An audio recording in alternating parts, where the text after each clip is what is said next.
I see returning a mute procession of ashes that spread on you the traces of a flight always to come. To say nothing and to say everything, to be silent and to gather the sense in a sovereign verb, it is the same ambition, the same deception.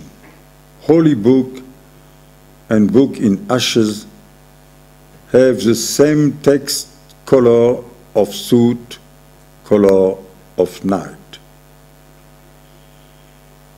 But you remain, books not wholly consumed, fragments fallen to the side of the flames, where you remain curled up in the still intact thickness of the thick volumes.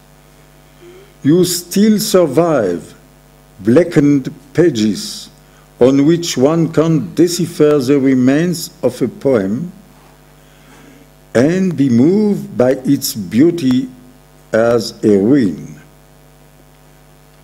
You insist, scorched pages letting tentative thoughts appear and truncated conclusion, but with them the movement of a disquiet, the surge of an anxiety, so many invitations to start over again. Perhaps it is necessary and desirable that books burn and that what is left of them are charred signs for a feverish, anxious deciphering in need of sense and of truth. But it is there perhaps merely a desire to justify myself. The bell speaks, the cymbal, the gong. To say nothing, to say everything, to say the thing itself, and to think the world into its pure presence as a thing, it is all the same fury.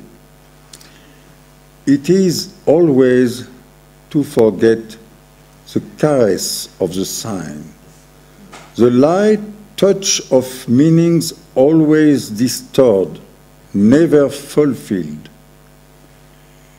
Neither the explicit nor the implicit ever attest to anything other than the unfolding of the folding, always halfway.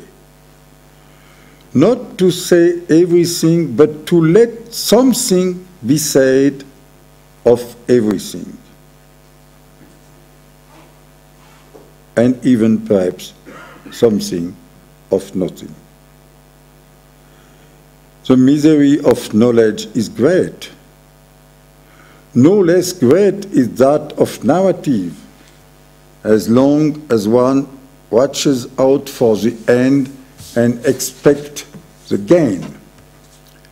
But on the way, this misery gets to know itself and to indulge in self-pity.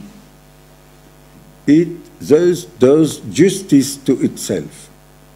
Knowledge unburdens itself of things known and the narrative of things told. But there remains the wound of the sense not extinguished by the cold and burned out truth.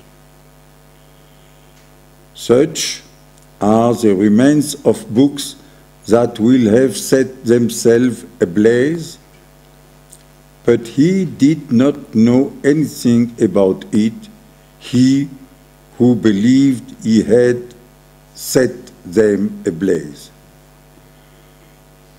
The remains are a burn that cannot cool down. Words constantly fail us, be they of love or of horror, but their lack still testifies in their favor, attests to their awkward insistence. For words to fail him in ecstasy or fainting, they will have to have been written to begin with, and of their writing there will be left on the blackened pages some unreadable traces which we finally need to transcribe again into a language to be invented. It is true that our knowledge no longer knows what to know, or our tales what to tell. But we will speak with words of ash, and still trace signs just to signal ourselves. We can't forget all the charms and evocations of the unnameable, but ahead of us, still making a sign to us, proceeds every time a new unnamed, which makes a sign without signifying. Faust 9. The bells went silent. No more alarm or announcement. Minarets also went silent. And inside the temples, the little bells are too shrill. The fire is permanent at the same time as it is everywhere put out. Ashes cover the signs, and the new signs too are incinerated.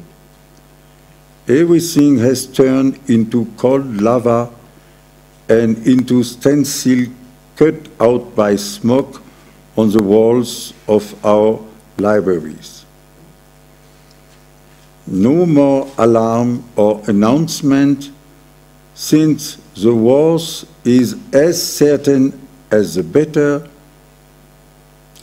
but above all, the real is certain.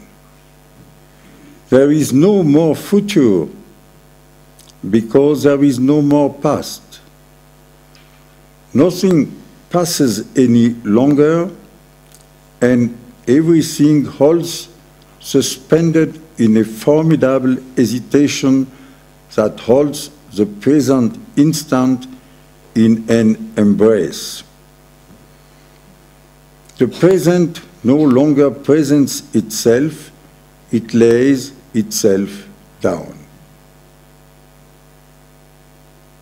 And yet, yes, a new, unnamed advances, or rather we advance toward it.